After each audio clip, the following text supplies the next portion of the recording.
Hi friends, పులిహోర అనగానే మనకు గుర్తొచ్చేవి చింతపండు పులిహోర, నిమ్మకాయ పులిహోర. కానీ ఈరోజు మనం చేయబోయేది చింత చిగురు పులిహోర. ఇది చాలా టేస్టీగా ఉంటుందండి. మీరు కూడా ఖచ్చితంగా ట్రై చేయండి. దీన్ని ప్రిపేర్ చేయడానికి మనకు కావాల్సినవి 1 కప్ చింత చిగురు, ఆయిల్, పోపు దినుసులు, జీడిపప్పు, పల్లీలు, నువ్వుల పౌడర్, ఉడికించిన రైస్.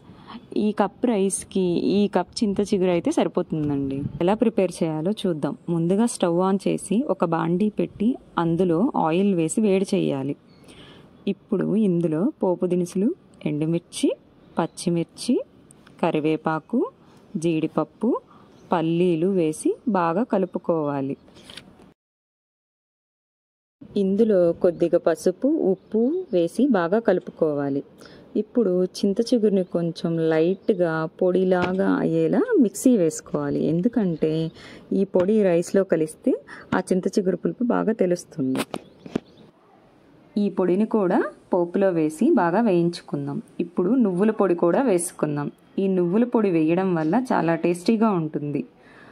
ఇప్పుడు లాస్ట్లో రైస్ కూడా వేసి అంతా కలిసేలా కలుపుకుందాం.